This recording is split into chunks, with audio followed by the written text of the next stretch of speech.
जय Bhim India news में मैं सृष्टि एसाटी आपका स्वागत करती हूं। आइए नजर डालते हैं आज की कुछ खास खबरों पर। एसडीएम निगम के सरकार में विलय की मांग को लेकर कर्मचारियों द्वारा शुरू किया गया अनिश्चितकालीन अनशन 7वें दिन वाशिम में जारी रहा। इस बीच रिसोर्ट में 12 और मंगरूल पीर से 10 कर्मचारियों को प्रशासन ने निलंबित कर दिया, लेकिन कर्मचारियों ने बिना किसी हिचकिचाहट के अपना आंदोलन जारी रखा। लड़ेंगे भी और जीतेंगे भी, हम लड़ेंगे भी और जीतेंगे भी। आशा कसा देत नाही, आशा कसा देत नाही। कामगार वाशिम आगारामध्ये आज आमच्या 12 कर्मचाऱ्याचं जे नियमबाह्य निलंबन केलेलं आहे ते नियमबाह्य आहे, परंतु वाशिम आगारातील सर्व कर्मचाऱ्यांच्या आज आम्ही 12 जण शतशः ऋणी झालेले आहोत की त्यांनी आमचं निलंबन झाल्यामुळे आमचा सत्कार केलेला आहे। आणि हे सत्कार म्हणजे हे जे निलंबन आहे तर हे एसटीचं राज्य शासनात विलीनीकरण व्हावं या लढ्यासाठी आम्ही सगळेजण ताकदीने उभे राहिलेले आहोत। हे निलंबन आमच्यासाठी एक पारितोषिक असल्यासारखं आहे। मी तर तुमच्या माध्यमातून हे सांगू इच्छितो प्रशासनाला आणि एसटी प्रशासनाला सुद्धा की निलंबनच काय करता तुम्ही, आमच्या सेवा समाप्तीचे आदेश काढा किंवा आम्हाला फासावर जरी लटकवलं तरी आम्ही एसटीचं राज्य शासनात विलीनीकरण झाल्याशिवाय माघार घेणार नाही। पुरोगामी महाराष्ट्राच्या जडणघडणीत एसटीचा सिंहाचा वाटा आहे। आज एसटीच्या कर्मचाऱ्याचं रक्ताचं पाणी करून एसटीच्या कर्मचाऱ्यांनी एसटी आज टिकवलेली आहे आणि हीच एसटी आज टिकवण्यासाठी आज एसटीला जी घरघर लागलेली आहे, ही एसटी जर टिकवायची असेल, सर्वसामान्य जनतेची नाळ या एसटी सोबत जोडलेली आहे। एसटी ही सर्वसामान्य माणसाची आणि महाराष्ट्राची रक्तवाहिनी आहे। या एसटीला जर टिकवायचं असेल तर सरकारने एसटीचं राज्य शासनात त्वरित विलीनीकरण करून आम्हाला योग्य तो न्याय द्यावा। माझ्या एसटीतील 35 कामगार बांधवांनी आजपर्यंत आपल्या प्राणाची आहुती दिलेली आहे, बलिदान दिलेलं आहे। कमी वेतन, अनियमित वेतन, वेळेवर वेतन न होण्या आणि कमी वेतनामुळे। त्याचप्रमाणे आज वाशिम आगारामध्ये एसटीचा कर्मचारी हा नियमितपणे स्वतःचं रक्त आटवून सर्वसामान्य जनतेला सेवा देत असतो। त्या निमित्ताने आज आम्ही एसटीची सेवा म्हणजे आमच्या लढ्यामुळे आम्ही आज एसटी सर्वसामान्य जनतेची सेवा करू शकत नाही, त्यामुळे सर्वसामान्य जनतेसाठी काही वेगळं करता येईल का बा या भूमिकेतून आम्ही आज वाशिम आगारामध्ये रक्तदानाचं शिबिर आयोजित केलेले आहे आणि वाशिम आगारातील जवळपास सर्वच कर्मचारी आज रक्तदान करून समाजाप्रती आमची असलेली जी सामाजिक बांधिलकी आहे ती व्यक्त करत आहे। किती कर्मचारी? जवळपास 310 कर्मचारी आहेत, तर आगारातील जवळपास सर्वच कर्मचारी रक्तदान करतील ही अपेक्षा आम्ही त्यांच्याकडून बाळगत आहे। महाराष्ट्र राज्य में पेट्रोल और डीजल पर वेट कम नहीं करने के लिए महाविकास आघाड़ी सरकार का सार्वजनिक रूप से विरोध किया गया था। जितना केंद्र सरकार ने टैक्स कम किया है उतना ही राज्य सरकार को टैक्स कम करना चाहिए। साथ ही केंद्र सरकार द्वारा पेट्रोल और डीजल की दरें कम करने के बाद अब राज्य सरकार भी दरों को कम करे। इस प्रकार की मांग को लेकर बीजेपी की ओर से नागपुर में आंदोलन किया गया था। पार्टीचा भारतीय जनता पार्टीचा अरे मुर्दाबाद, अरे मुर्दाबाद, मुर्दाबाद, महाविकास आघाड़ी मुर्दाबाद, अरे मुर्दाबाद, मुर्दाबाद। अरे नहीं चलेगी, नहीं चलेगी। महाविकास आघाड़ी राज्य सरकारच्या, जुलमी महाविकास आघाड़ी राज्य सरकारच्या गरिबांचं पेट्रोल डिझेल कमी न करणारा आघाडी सरकार मुर्दाबाद, मुर्दाबाद, मुर्दाबाद, पेट्रोल डिझेलचा व्हॅट कमी न करणारा आघाडी सरकार मुर्दाबाद, मुर्दाबाद, मुर्दाबाद। भारतीय जनता मित्रांनो, जर आपण मध्यप्रदेशात गेलो, आपण गुजरात मध्ये गेलो, आपण कर्नाटकात गेलो तर इतकं हरामखोर सरकार आहे। त्यामुळे याच्या विरोधातला निषेधाचा कार्यक्रम आहे। त्यामुळे आपण सगळ्यांना नरेंद्र भाईंनी 5 रुपये 80 पैसे कमी केले, ना व्हॅट कमी केला, ना सेस कमी केला आणि यांना काही चिंता नाही। यांचा एका शिवसेना नेता सांगतो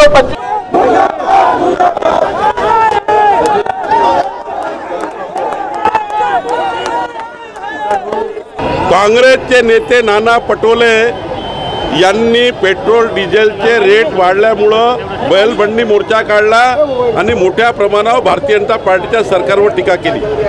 पण माननीय प्रधानमंत्री मोदीजींनी सरकारने जर व्हॅट कमी केलं आणि मोदी सरकारने केलेली त्या ठिकाणी जे रेट कमी केले हे जॉईन केले तर 15 रुपयांनी पेट्रोल डिझेल महाराष्ट्रात स्वस्त होऊ शकतं आणि म्हणून सरकार करत नाही म्हणून आम्ही आज आंदोलन चालू केलं. प्रवीण दटके यांच्या नेतृत्वात, अरविंद गजबी यांच्या नेतृत्वात संपूर्ण नागपूर जिल्ह्यात आणि संपूर्ण महाराष्ट्रात आज आंदोलन सुरू आहे आणि सरकारने 15 दिवसाच्या आतमध्ये जर हे केलं नाही तर आम्ही जनाक्रोश करू. वार्डामध्ये या महाराष्ट्राच्या संपूर्ण जिल्ह्यामध्ये संपूर्ण पंचायत समिती लेवलपर्यंत आम्ही आंदोलन करू आणि नाना पटोले, शरद पवार साहेब, उद्धव ठाकरे या तिघांनी आता समजून घ्यावं, जनता आता तुम्हाला सोडणार नाही.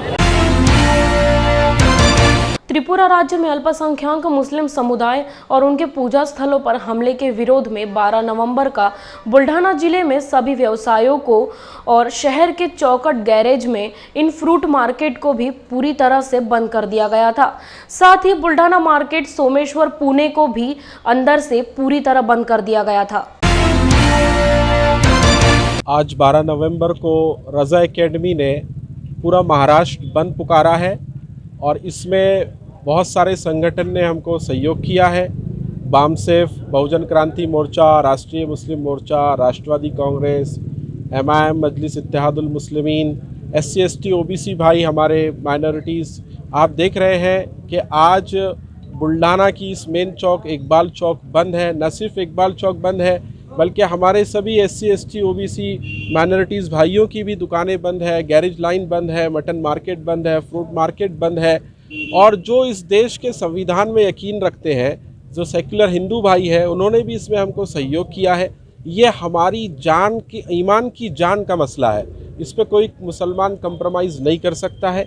आज से पहले तक फसाद हुए, मुसलमान मारा गया, उसका जानी माली आर्थिक नुकसान हुआ, उसने बर्दाश्त किया. लेकिन ये 7 सालों में जब से बीजेपी हुकूमत आई है तब से इनको ये समझ गया है कि मुसलमान को दंगों से कोई फ़र्क नहीं पड़ रहा है, जान के माल के नुकसान से कोई फ़र्क नहीं पड़ रहा है. इनका सबसे सेंसिटिव मुद्दा है प्रॉफिट मोहम्मद सल्लल्लाहु अलैहि वसल्लम की इज़्ज़त, उन्हीं से हमारी इज़्ज़त है. उस पर यह हमला कभी भी हम बर्दाश्त नहीं कर सकते और हम इस पर मर जाना पसंद करेंगे, लेकिन नामूस रिसालत की खातिर कभी हम कंप्रोमाइज़ नहीं कर सकते हैं. ये दुनिया जान ले और ये देख रही है. और ये ऐतिहासिक बंद है कि महाराष्ट्र में पहली बार मुसलमानों ने बंद की कॉल की है और ये स्ट्रिक्ट बंद आपको नज़र आ रहा होगा. बुल्ढाना ज़िले के भी 13 तालुकों में जगह जगह पर रज़ा एकेडमी के कारकुनान ने बंद रखा है. और ये ख़ास बात इसकी है कि ये स्वेच्छा ने बंद है, कोई प्रेशराइज नहीं है, शांतिपूर्ण बंद हमने पुकारा है.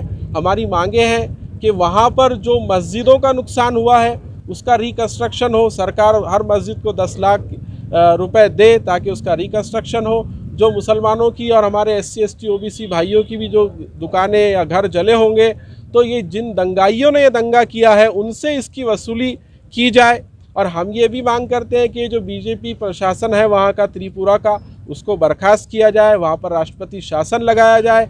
साथ ही साथ वहाँ की जो पुलिस है जिसके सामने ये सारी घटनाएं हुई है, एक बॉर्डर स्टेट है त्रिपुरा, जहाँ पर 3-4 घंटे अगर दंगा होता तो वहाँ पर जो है तो फोर्स उतार देनी चाहिए थी. फोर्स क्यों नहीं उतारी गई? इससे साबित है कि स्वनियोजित दंगा है यहाँ पर और हुकूमत खामोश है, केंद्र की सरकार भी खामोश है, लेकिन मुसलमान खामोश नहीं रह सकता. कोविड के नाम पर पुलिस प्रशासन को भी हमने सहयोग किया है. हमने कोई रैली नहीं निकाली, कोई मोर्चा नहीं किया और हमने ये अभी हमारी इस खामोशी को, हमारी ये जो है पीसफुलनेस को हमारी खामोशी ना समझे. सरकार ये जान ले कि हमको ये गुने फुने से इससे कोई फ़र्क नहीं पड़ने वाला. इस पर, इस मुद्दे के लिए हमारी जान भी हाजिर है और ये वक्त भी बताएगा. पिछले कुछ दिनों से भारत के अंदर लगातार जो मुस्लिम कम्युनिटी को टारगेट किया जा रहा है और बिलखुसूस पैगम्बर आज़म प्रॉफिट मोहम्मद अरबी सल्लल्लाहु ताला अलैहि वसल्लम के शान में गुस्ताखियाँ की जा रही हैं, कुरान मुक़द्दस पर हमले किए जा रहे हैं, कभी वसीम रज़वी के ज़रिए, कभी नरसिंहानंद के ज़रिए. और अभी ये तमाम ज़ख्म ताज़ा ही थे कि फिर अचानक से इसी मुल्क की एक रियासत त्रिपुरा में कुछ फ़िरका परस्तों और दंगाइयों और दहशतगर्दों के ज़रिए मुस्लिम कम्युनिटी पर हमला किया जा रहा है, मस्जिदों को जलाया जा रहा है, कुरान को नज़र आतिश किया जा रहा है, मुसलमानों की इमलाक को तबाह व बर्बाद किया जा रहा है, मस्जिदों पर भगवा झंडे लहराए जा रहे हैं. अभी वो ज़ख्मी भी ताज़ा ही थे और फिर ऊपर से त्रिपुरा का ये फसाद भड़क उठा। और मैं इसको फसाद नहीं कहूँगा, मैं इसको दहशतगर्दी कहूँगा, मैं इसको गुंडागर्दी कहूँगा, मैं इसको जुल्म कहूँगा। सत्ता के नशे में, इख्तिदार के नशे में जिन लोगों को वो सपोर्ट हासिल है, वो त्रिपुरा के अंदर एक दहशतगर्दी का मुजाहिरा कर रहे हैं। और यकीनी तौर पर मरकज़ में बैठे हुए लोग, चाहे वो प्रधानमंत्री नरेंद्र मोदी हों या अमित शाह हों, जिनके हाथों में पूरे मुल्क की बागडोर है, वो इससे बेखबर नहीं है। इस मुल्क की फोर्सेस इससे बेखबर नहीं है, वो सब जानते हैं, लेकिन एक लफ्ज़ भी मुसलमानों की हिमायत में अभी तक नहीं बोला। अगर वो चाहते तो 24 घंटे के अंदर उस दहशतगर्दी को रोक सकते थे, गुंडागर्दी को रोक सकते थे, लेकिन उन्होंने अभी तक कोई भी कदम नहीं उठाया। और मैं आपको ये बताना चाहता हूँ कि ये दुनिया के अंदर वाहिद ऐसा मुल्क है कि जिसमें एक मोतबर रिपोर्ट के मुताबिक तकरीबन पिछले 70 सालों से 54,400 ऐसे दंगे हो चुके हैं, फसादात हो चुके हैं। ये सिर्फ दुनिया में एक वाहिद मुल्क है। तो मैं हुकूमत से अपील करता हूँ कि उन पर कार्रवाई होनी चाहिए जिन लोगों ने त्रिपुरा के अंदर फसाद किया है, दहशतगर्दी की है, गुंडागर्दी की है। और हैरत की बात और सितम बालाई सितम ये है कि मस्जिदों को जलाया गया, कुरान को नजर आतिश किया गया, और फिर ऊपर से बाकायदा रैली निकाल कर मुनज़्ज़म तरीके से प्लानिंग के तहत पैगम्बर आज़म प्रॉफिट मोहम्मद अरबी सल्लल्लाहु ताला अलैहि वसल्लम की शान में गुस्ताखियाँ की गई, नाजेबा कलमात किए गए। मैं हुकूमत से कहना चाहता हूँ कि तहफ़्फ़ुज़ नामूस रिसालत का मसला एक बड़ा नाजुक मसला है, बड़ा हसास मसला है। हुकूमत को इस पर नोटिस लेना चाहिए।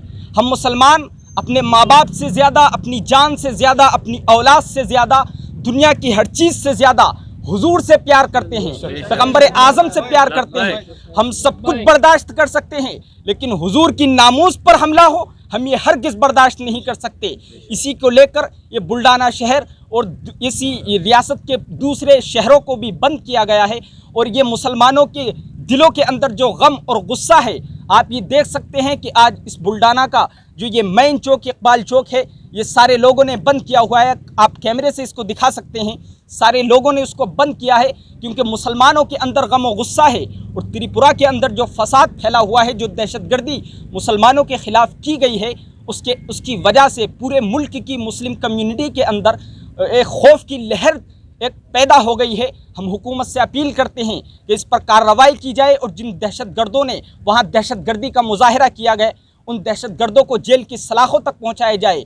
यूपीई उन लोगों पर लगना चाहिए, यूएपीए का कानून, जो लोग दहशतगर्दी का मुजाहिरा कर रहे हैं। ऐसा नहीं होना चाहिए कि वहाँ पर जो लोग ज़मीनी हक़ाइक़ को जानने के लिए जा रहे हैं, उन लोगों पर यूएपी लगे। और मैं एक ख़ास अपील और करना चाहता हूँ, हमारे कुछ उलमा को वहाँ की पुलिस ने, त्रिपुरा की पुलिस ने गिरफ़्तार किया हुआ है। मैं रज़ाई अकेडमी के इस एक बड़े प्लेटफॉर्म से हुकूमत से अपील करता हूं कि उन उलमा को बाइज़्ज़त तौर पर रिहा किया जाए। अगर ऐसा नहीं होता तो फिर मुसलमानों के अंदर गम और गुस्से की और ज़्यादा लहर दौड़ जाएगी और फिर मुल्क में अमन और सुकून ऐसे कायम नहीं रह सकता। एक हाथ से ताली नहीं बजती है। हम हुकूमत से अपील करते हैं कि अमन और सुकून को कायम किया जाए और जो दहशतगर्द हैं उन पर कार्रवाई की जाए। जय भीम इंडिया न्यूज़ में यहाँ लेते एक छोटा सा ब्रेक।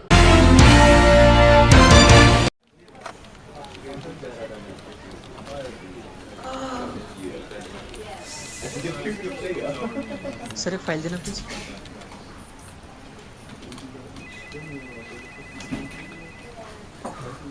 सर आपके लिए कॉल है। सर वो फाइल दीजिए ना।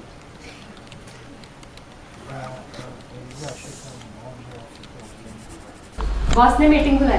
क्या यार, आदमी की तकलीफ को तो समझो। बाहर बाहर उठो बैठो उठो बैठो। जनाब, तकलीफ उठने बैठने की नहीं, तकलीफ बवासीर की है। अभ्युदय पाइल्स लेजर हॉस्पिटल, जहां आयुर्वेद तथा लेजर से उपचार होता है। ना कोई दर्द, ना कोई टाका, और हॉस्पिटल में ज्यादा दिन भी रुकने की आवश्यकता नहीं। अभ्युदय पाइल्स लेजर हॉस्पिटल में अंतर्राष्ट्रीय एवं अनेक राष्ट्रीय पुरस्कार से सम्मानित डॉक्टर प्रवीण साहवे व डॉक्टर पूजा साहवे द्वारा फिशर, भगंदर, बवासीर, पाइलोनियल साइंस का आयुर्वेद तथा आधुनिक लेजर से उपचार किया जाता है। तो आज ही मिलिए Abhyuday piles laser hospital, cosmetic तथा gynaecology centre, Shri Sai Ram apartment, Rameshwari Chowk, Nagpur तथा लोहार समाज भवन के पीछे महापुष्प सोसाइटी, शताब्दी नगर चौक से मनीष नगर रोड, नागपुर। कॉल 9970743318 और विजिट करें www.pilesfistulacure.com।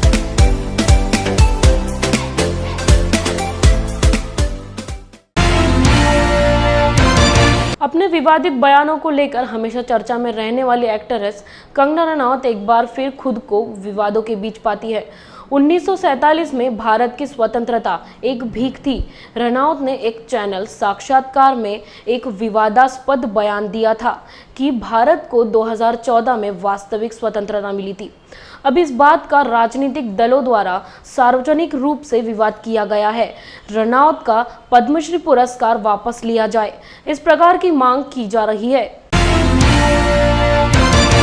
आतंकवादी संघटनेची प्रवक्ता कंगना राणावतचा धिक्कार असो, तिला तात्काळ जेलमध्ये टाका, देशद्रोहाचा गुन्हा दाखल करा, पद्मश्री पुरस्कार दिलेला परत घ्या। 1947चं क्रांतिकारी रक्तरंजित स्वातंत्र्य तिला भीक वाटतंय का? स्वातंत्र्य सैनिकांना जे बलिदान दिलं ते भीक वाटतंय का? संविधान तिला भीक वाटतंय का? डॉक्टर बाबासाहेब आंबेडकरांनी लिहिलेलं संविधान, एकात्मतेचा विचार तिला भीक वाटतोय का? हा संविधानाचा अवमान आहे, हा महात्मा गांधीचा अवमान आहे, हा डॉक्टर बाबासाहेब आंबेडकरांचा अवमान आहे। कदापि या असणाऱ्या देशद्रोही आतंकवादी संघटनेच्या प्रवक्त्याला आम्ही खपून घेणार नाही। कंगना राणावत ही गोडसेची नाजायज विचाराची औलाद आहे। ही कंगना राणावत नाही तर कंगना गोडसे हिची जागा जेलमध्ये देशद्रोही घोषित करून फाशी देण्याच्या लायकीची आहे। कदापि असणार भारतीय नागरिक म्हणून आम्ही हे खपवून घेणार नाही। हिला 2014चं स्वातंत्र्य खरं वाटतंय, म्हणजे गोधराला झालेला संघर्ष, हिंदू मुस्लिम संघर्ष, हा तिला स्वातंत्र्याचा संघर्ष वाटतोय का? गुजरातला झालेली दंगल ही तिला स्वातंत्र्याचा संघर्ष वाटतोय का? मुझफ्फरला झालेली योगी आदित्यनाथच्या नेतृत्वातली दंगल ही तिला स्वातंत्र्याची दंगल वाटते का? आणि त्यातून आलेली सत्ता ही तिला स्वातंत्र्य वाटतंय का? हा असणारा आमचा या ठिकाणी या व्यवस्थेला प्रश्न आहे। आतंकवादी संघटनेच्या शिफारशीवरून जर तुम्ही अशा असणाऱ्या देशद्रोही लोकांना पद्मश्री पुरस्कार देत असाल तर ही असणारी स्वातंत्र्य भारताला देशद्रोह्यांचा असणार खत पाणी घालणारी प्रक्रिया आहे। तात्काळ पद्मश्री पुरस्कार परत घेतला पाहिजे। काय मोजमाप लावलं पद्मश्री पुरस्काराचं? माझी आवडती कंगना, तुमची आवडती कंगना, हे जर मोजमाप असेल तर घरात घेऊन बसायचं। देश आणि संविधानाला चॅलेंज करण्याचं टूल किट जर पुढे आणत असाल तर कदापि आम्ही हे खपून घेणार नाही। हा उत्तर प्रदेशच्या निवडणुकीसाठीचा अजेंडा आहे। निवडणुकीला टार्गेट करण्यासाठी तुम्ही या ठिकाणचा असणार स्वातंत्र्याला चॅलेंज करता। हे लायसन दिलंय कोणी? एक पद्मश्री द्यायचा आणि देश असणारा अवमानित करण्याचा लायसन्स द्यायचं, हे केंद्र सरकार या देशाशी असणारा खेळ करतंय आणि संविधानाच्या विरोधात असलेला त्यांचा विचार हा असणारा बॉलिवूडच्या या कंगनाच्या माध्यमातून पेरत आहे। कंगना राणावत कधी आरक्षणाच्या विरोधात बोलते, कधी संविधानाच्या विरोधात बोलते आणि भारतीय जनता पार्टीला खुश करण्यासाठी RSSने दिलेलं लिहून वाचून दाखवते। कंगना राणावतला चॅलेंज आहे की तात्काळ जर माफी मागितली नाही तर ऑल इंडिया पॅंथर सेना पुन्हा एकदा घरावरती धडक दिल्याशिवाय राहणार नाही, हा असणारा माझा इशारा आहे। केंद्र सरकारने हा पुरस्कार तात्काळ परत घ्यावा आणि राज्य सरकारने या असणाऱ्या कंगना राणावतला महाराष्ट्रात राहू देऊ नये। भारताचं नागरिकत्व कंगना राणावतचं रद्द झालं पाहिजे। ही कंगना राणावत नाही तर गोडसेच्या विचाराची नाजायज औलाद कंगना गोडसे हा असणारा आमचा हिच्यावरती आरोप आहे। तात्काळ हिचं नागरिकत्व रद्द झालं पाहिजे आणि देशद्रोहाचा गुन्हा दाखल झाला पाहिजे, ही ऑल इंडिया पॅंथर सेनेची मागणी आहे।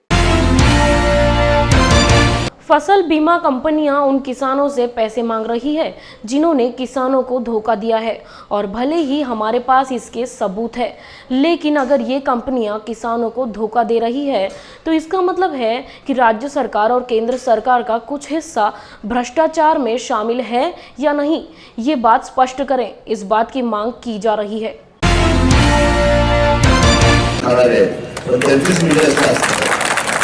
त्यांनी जास्त आहे काळ आली त्या प्रत्येक सरकारनं आणि सरकारच्या काळामध्ये खरेदीमध्ये झालेला प्रचंड भ्रष्टाचार, तो टायर खरेदी असेल, त्या महामंडळात ही जी अवस्था झाली आहे तेव्हा सगळेच राजकीय पक्ष जबाबदार आहेत असं माझं स्पष्ट यायचं. त्याच्यामध्ये भ्रष्टाचारच झालेला आहे. अगदी बऱ्याच गोष्टी काढता येतील असा भ्रष्टाचार झाला आहे. त्याचा सगळा आर्थिक बोजा या एसटी महामंडळाच्या अर्थकारणावर आणि त्याच्या तिकिटाचे जे काही पैसे होतील ते सरकार भरेल असं काही झालंय का? नाही झालेलं. नुसतं घोषणा करायची आणि सोसायचं एसटी महामंडळाला. त्यामुळं हे महामंडळ तोट्यात आलेलं आहे, लक्षात ठेवा. अशा अनेक योजना आहेत. मी शेतकऱ्यांच्या प्रश्नावर किंवा विशेषतः ग्रामीण भागातील प्रश्नावर नेहमीच आक्रमक असतो आणि काम करत असतो. परंतु या एसटीमध्ये काम करणारे तरी कोणाच आहे तो? हे माझे शेतकऱ्यांचीच पोरं आहेत, शेतमजुरांची पोरं आहेत आणि शेती परवडत नाही म्हणून या तुटपुंच्या पगारामध्ये एस टीमध्ये काम करतात. ह्यांची जर का आर्थिक स्थिती चांगली असते तर कशाला एस टीमध्ये आलेली असते. पण आज इथं आल्यानंतर त्यांना अजून जास्त पश्चाताप होतोय, कारण एस टीचा ड्रायव्हरपेक्षा जास्त ट्रक ड्रायव्हरला पगार मिळायला लागलेला आहे. कंडक्टरपेक्षा खाजगी नोकरीमध्ये दुकानात नोकरी करणाऱ्या माणसाला जास्त पगार मिळायला लागला आहे. अशी अवस्था आज एस टी कर्मचाऱ्यांची झालेली आहे. तेव्हा त्यांच्याप्रती असणारी सहानुभूती फक्त माझीच नाही तर महाराष्ट्रातल्या सर्वसामान्य जनतेची आज एस टी कर्मचाऱ्यांच्या बाजूनं सहानुभूती आहे आणि मी जनतेबरोबरच नेहमी असणारा माणूस आहे. त्यामुळे या आंदोलनाला पाठिंबा दिलेला आहे. पुढचं आंदोलन याच्यापेक्षा जास्त आक्रमक असेल. सविनय कायदेभंगाच्या माध्यमातून आम्ही आंदोलन करतोय. किमान या ज्या पीक विमा कंपन्या आहेत ज्यांनी शेतकऱ्याला फसवलेलं आहे, फोटो रेकॉर्ड केलेला आहे, त्याचे पुरावे आहेत, शेतकऱ्याकडे पैशाची मागणी केलेली आहेत, अगदी गुगल पे फोन पे वरनं पैसे घेतलेले आहेत, त्याचे पुरावे आहेत आमच्याकडं. आणि तरीसुद्धा जर का या कंपन्या आणि उजळ मात्यानं शेतकऱ्याला फसवत असतील तर याचा अर्थ राज्य सरकारमधल्या उच्चपदस्थांचा, केंद्रातल्या उच्चपदस्थांचा याला पाठिंबा आहे का? त्यांचाही हिस्सा या भ्रष्टाचारामध्ये आहे का? हे स्पष्ट झालं पाहिजे. अन्यथा त्यांच्यावर गुन्हे दाखल करा. कलेक्टरचं कंपन्या ऐकत नाहीत असं कलेक्टर सांगतात आम्हाला, मग या कंपन्या ऐकतात तरी कुणाचं हे कळून दे ना. निश्चितच असं माझं स्पष्ट मत आहे की करारामध्ये ज्या तरतुदी आहेत त्या तरतुदीची अंमलबजावणी का होत नाही. एक तरतूद आहे की स्थानिक आपत्ती जर निर्माण झाली तर सर्वे न करता सरसकट सगळ्यांना विम्याची संरक्षित रक्कम देण्याची तरतूद या करारामध्ये आहे. मराठवाड्यातल्या आणि विदर्भातल्या बहुतेक जिल्ह्यामध्ये यावर्षी सरासरीपेक्षा 25%हून अधिक पाऊस पडलेला आहे. म्हणजे ही स्थानिक आपत्ती आहे. मग सरसकट संरक्षित विमा रक्कम शेतकऱ्याला का मिळत नाही या प्रश्नाचं उत्तर द्यावं. दुसरी गोष्ट, कापणी पश्चात होणाऱ्या नुकसानीचं भरपाई देत असताना तारखेचा घोळ काढायचं कारणच काय? जरी केंद्र सरकारचा शासन निर्णय असला तरी या कंपन्यांनी महाराष्ट्र सरकारशी करार केलेला आहे आणि महाराष्ट्र सरकारचं म्हणणं असं आहे की 15 सप्टेंबरनंतर पीक कापणी आहे. मग तारखेबद्दल घोळ घालत विमा नाकारायचं कारणच काय? ह्या लाडावून ठेवलेल्या सगळ्या कंपन्या आहेत, ह्यांच्या मुसक्याच आवडल्या पाहिजेत, त्याशिवाय शेतकऱ्याला न्याय मिळणार नाही. केंद्र सरकार ने पेट्रोल और डीजल के दाम कम किए हैं, लेकिन महाराष्ट्र सरकार ने कोई भी दाम कम नहीं किए। इस बात का विरोध करते हुए कोल्हापुर में बीजेपी की ओर से प्रदेश अध्यक्ष चंद्रकांत पाटिल इनके नेतृत्व में जिलाधिकारी कार्यालय के सामने धरना आंदोलन किया गया। महाराष्ट्रामध्ये सत्तेमध्ये असणारे पक्ष पेट्रोल डिझेल वरचे कर कमी करावेत, केंद्राने यासाठी वेगवेगळ्या प्रकारचे आंदोलन करते।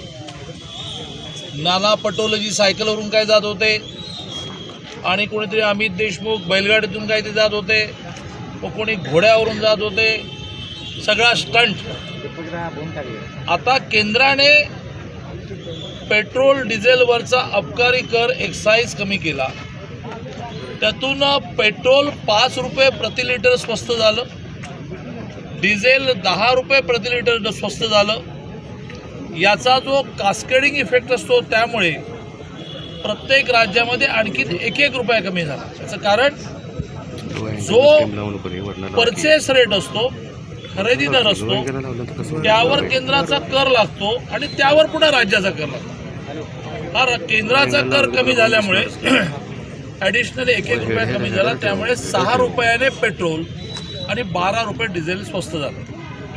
आता ते बघून जवळजवळ 11 राज्यांपेक्षा जास्त रोज एक राज्य वाढत आहे आणि त्याच्यामध्ये केवळ BJP शासित राज्य नाही आहेत, तर त्याच्यामध्ये काँग्रेस शासित राज्य आहेत. ते बराबर आपला वॅट कमी करतात. हा वॅट किती आहे तर महाराष्ट्राचा हा पेट्रोल आणि डिझेलवर, पेट्रोलवर 24% आहे आणि डिझेलवर 25% आहे. या व्यतिरिक्त अन्य राज्यामध्ये नाही असा 9% सेस वेगवेगळ्या कारणाचा, मग तो दुष्काळाचा असेल, मग तो भूकंपाचा असेल, असा वेगवेगळ्या प्रकारचा 9% सेस आहे. याचा अर्थ 34+9 33%, 35+9 34% हा टॅक्स हा महाराष्ट्र शासनाचा आहे. आता जर केंद्राने त्यांचा अबकारी कर कमी करावा यासाठी तुम्ही आग्रह धरत होता, तर केंद्राने कमी केला. मग तुम्ही बाकीच्या राज्यांप्रमाणे तुमचा 5% 10% कमी का करत नाही? कारण हे पैसे जे आहेत ते पैसे ही तुमची सोन्याचं अंड देणारी कोंबडी आहे आणि तुम्हाला केंद्राकडे पोट दाखवता येतं. आता तुम्हाला वाटलंच नव्हतं की केंद्र इतक्या पटकन कमी करेल. आता तुमची झाली पंचायत आणि त्यामुळे आज आणि उद्या महाराष्ट्रामध्ये किमान 1000 ठिकाणी कलेक्टर कचेरीसमोर, तहसीलदार कचेरीसमोर आम्ही निदर्शनं करणार आहोत. कलेक्टरना आणि तहसीलदारांना निवेदन देणार आहोत की हे निवेदन उद्धवजींना पाठवा. कुठल्या प्रायव्हेट हॉस्पिटलमध्ये कसे काय राज्याचे मुख्यमंत्री प्रायव्हेट हॉस्पिटलमध्ये ॲडमिट होऊ शकतात? त्याचा अर्थ सरकारी हॉस्पिटल चांगली नाही आहेत. तुम्ही मान्य करता की सरकारी हॉस्पिटल चांगली नाही आहेत. देवेंजींना कोविड झाल्यानंतर देवेंजी राज्याच्या सेंट जॉर्जेस हॉस्पिटलमध्ये ॲडमिट झाले, पण मला इतक्या व्यक्तिगत विषयावर जायचं नाही. ते जिथे कुठे ॲडमिट असतील त्या ठिकाणी कलेक्टरांनी आणि तहसीलदारांनी आम्ही दिलेली निवेदनं द्यावीत की तुम्हाला हा 9% सेस आणि 24 आणि 25% असताना वॅट कमी करावं लागतं. दुसरा मुद्दा ST कर्मचाऱ्यांचा आहे. मला कळत नाही की इतकी असंवेदनशीलता कुठून येते, इतकी मुजोरी कुठून येते. मला भ्रष्टाचाराच्या बाबतीत तुमचं हे गणित मान्य आहे की जेवढे दिवस मिळतील तेवढे कमवा, पण जेवढे दिवस कमी मिळतील तेवढे अन्याय करा, अत्याचार करा, लोकांचे संसार देशोधडीला लावा. ज्या प्रकारे महाराष्ट्रामध्ये STचं आंदोलन चिरडण्याचा प्रयत्न झाला, प्रायव्हेट बसेस तुम्ही आणता, मेस्मा कायद्याखाली त्यांच्यावर नोटिसेस बजावता. काय मागणी आहे त्यांची सरकारी नोकरांमध्ये आम्हाला सामील करा. ह्या मागणीला वेळ लागेल, बाजूला ठेवा ना, त्याच्यावर चर्चा करा. नंतर 17 महिन्याचे पगार द्यायचे आहेत. बोनस 2,500 रुपये दिला आहे. माझ्या घरातल्या ताईला सुद्धा बोनस आम्ही 5,000 रुपये देतो. या मागण्या मान्य करायला काय धाड भरली तुम्हाला? आणि त्यांना उचलून जेलमध्ये टाकताय, त्यांना नोटिसेस देत आहे. ST कर्मचाऱ्यांच्या बाबतीमध्ये आम्ही म्हणे राजकारण करतो. महाराष्ट्रामध्ये अन्यायाच्या विरुद्ध संघर्ष करताना ते राजकारण असेल तर आम्ही करणार. विरोधी पक्षाची लोकशाहीमध्ये ती भूमिका आहे, इलेक्ट्रॉनिक मीडियाची ती भूमिका आहे. उद्या इलेक्ट्रॉनिक मीडियाने एखादी ST कर्मचाऱ्याची आत्महत्या दाखवल्यानंतर इलेक्ट्रॉनिक मीडियाला असं म्हणणार की तुम्ही राजकारण करताय, तुम्ही स्वैराचार करायला मोकळे आणि आम्हाला राजकारण करायला परवानगी नाही. त्यामुळे ST कर्मचाऱ्यांच्या मागे आम्ही उभे आहोत. जय भीम इंडिया न्यूज में यहाँ लेते एक छोटा सा ब्रेक.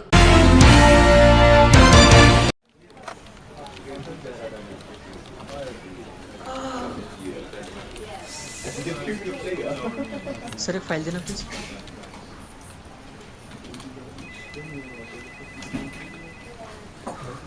सर आपके लिए कॉल है. सर वो फाइल दीजिए ना.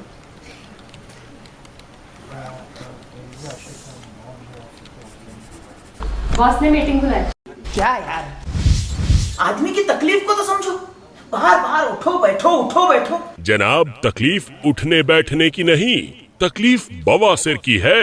अभ्युदय पाइल्स लेजर हॉस्पिटल, जहां आयुर्वेद तथा लेजर से उपचार होता है। ना कोई दर्द, ना कोई टाका, और हॉस्पिटल में ज्यादा दिन भी रुकने की आवश्यकता नहीं। अभ्युदय पाइल्स लेजर हॉस्पिटल में अंतर्राष्ट्रीय एवं अनेक राष्ट्रीय पुरस्कार से सम्मानित डॉक्टर प्रवीण साहवे व डॉक्टर पूजा साहवे द्वारा फिशर, भगंदर, बवासीर, पाइलोनियल साइंस का आयुर्वेद तथा आधुनिक लेजर से उपचार किया जाता है। तो आज ही मिलिए Abhyuday piles laser hospital, cosmetic तथा gynaecology centre, Shri Sai Ram apartment, Rameshwari Chowk, Nagpur तथा लोहार समाज भवन के पीछे महापुष्प सोसाइटी, शताब्दी नगर चौक से मनीष नगर रोड, नागपुर। कॉल 9970743318 और विजिट करें www.pilesfistulacure.com।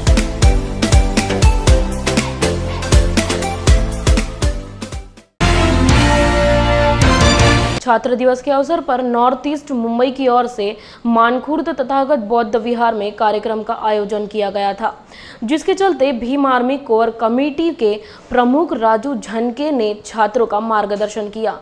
साथ ही डॉक्टर बाबा साहेब आम्बेडकर के समर्थन में शिक्षा के महत्व को समझाया और प्रोत्साहन के रूप में एक पुस्तक और एक कलम वितरित की। सभी साथियों को क्रांतिकारी जय भीम। साथियों, आज 7 नवंबर 2021, 7 नवंबर 1900 के दिन महामानव डॉक्टर बाबा साहेब आम्बेडकर जी ने सातारा के प्रताप सिंह हाई स्कूल में पहला कदम रखा और वो दिन महाराष्ट्र सरकार की ओर से पिछले 4 सालों से विद्यार्थी दिवस के रूप में ये दिन मनाया जाता है। आज हम मुंबई में मानकुर स्टेशन है, मानकुर स्टेशन के बाहरी चिकूवाड़ी में तथागत बुद्ध विहार है। वहाँ पर आज हमने विद्यार्थी दिवस मनाया। भीम आर्मी भारत एकता मिशन की ओर से विद्यार्थी दिवस मनाया गया। इस अवसर पर हमने महामानव डॉक्टर बाबा साहब आम्बेडकर जी के बारे में, उनकी शिक्षा के बारे में, उनको कितनी यातनाएं झेलनी पड़ी, कितना कष्ट करना पड़ा शिक्षा लेने के लिए। ये जो विद्यार्थी आए थे, जो छात्राएं आई थी, उनको बताया, उनको प्रोत्साहित किया। शिक्षा ये शेरनी का दूध है, जो पिएगा वो गुर्राएगा ही, ये बताने का काम किया। बच्चे लोग ने करीबन 50 से 60 बच्चे लोग थे, 4 साल से लेके 15 साल तक के बच्चे थे। उनको बाबा साहब आम्बेडकर जी की शिक्षा के बारे में प्रोत्साहित किया और उन्हें एक नोटबुक, एक पेन अभियान के माध्यम से नोटबुक और पेन का वितरण किया गया। बच्चों में बहुत हर्षोल्लास था। शिक्षा के प्रति उनके मन में प्रेरणा जताने का काम आज किया गया। छात्राओं ने, विद्यार्थियों ने भी बहुत अच्छी तरह से मार्गदर्शन सुना और हम भी बाबा साहब के जैसा बनना चाहेंगे, बाबा साहब की तरह पढ़ना चाहेंगे। ये निश्चय उन्होंने करके बताया। ये बहुत बड़ी गर्व की बात है। आज बच्चों में शिक्षा के बारे में चेतना लाना, उन्हें प्रोत्साहित करना बहुत आवश्यक हो गया है। आज कंपटीशन बहुत है, एजुकेशन में कंपटीशन है, नौकरियों में कंपटीशन है। इसलिए ज़्यादा से ज़्यादा अपने बच्चों को पढ़ाएं, अपने बच्चों को IAS IPS बनाएं, ज़्यादा से ज़्यादा पढ़ाई के बारे में उनका ध्यान आकर्षित करें। और बाबा साहब ने पढ़ाई के माध्यम से आज बाबा साहब संविधान कर्ता बन पाए, आप ध्यान में रखिए। इसलिए आप माँ बाप का भी फर्ज होता है अपने बच्चों को ज़्यादा से ज़्यादा शिक्षा की तरफ उनका ध्यान आकर्षित करें। और एक दिन के लिए खाना नहीं मिला तो चलेगा, लेकिन शिक्षा में कोई भी खंड नहीं पड़ना चाहिए। ऐसे आप सभी से गुजारिश है। फिर से 7 नवंबर विद्यार्थी दिवस के अवसर पर मैं सभी को बहुत बहुत मंगल कामनाएं देता हूं। जय भीम। उद्धव ठाकरे और शरद पवार ने जिस तरह से राज्य में एसटी कार्यकर्ताओं को माफिया सराहना करते हुए दिखाया है, उससे महाराष्ट्र की जनता शर्मिंदा है। राज्य में 3 दर्जन से अधिक एसटी कार्यकर्ताओं को वेतन नहीं दिया जाता है, इसीलिए आत्महत्या कर ली। इस प्रकार की बात किरीट सोमया द्वारा कही गई। भारतीय जनता पार्टीचा भारतीय जनता पार्टीचा ज्या पद्धतीने उद्धव ठाकरे आणि शरद पवारांनी दादागिरी माफियागिरी एसटी कर्मचाऱ्यांवर दाखवली आहे, महाराष्ट्राच्या जनतेला त्याची लाज वाटते. 3 डझन एसटी कर्मचाऱ्यांनी आत्महत्या केली, पगार देत नाही आणि हे लोक फक्त वसुलीचा पैसा मोजण्यात व्यस्त आहेत. मला फक्त ठाकरे पवार सरकारला चेतावणी द्यायची आहे, महाराष्ट्र एसटी कर्मचारीचा सोबत उभा आहे. तुम्ही 2000 लोकांना सस्पेंड केले, पण खूप लवकर महाराष्ट्राची जनता तुम्हाला सस्पेंड करणार. धर्माबाद के लाल बहादुर शास्त्री विश्वविद्यालय के छात्र अनिरुद्ध अरुण एनवाले ने महाराष्ट्र राज्य की ओर से ली गई महाराष्ट्र राज्य की सीईटी परीक्षा में राज्य से पहला क्रमांक हासिल किया है.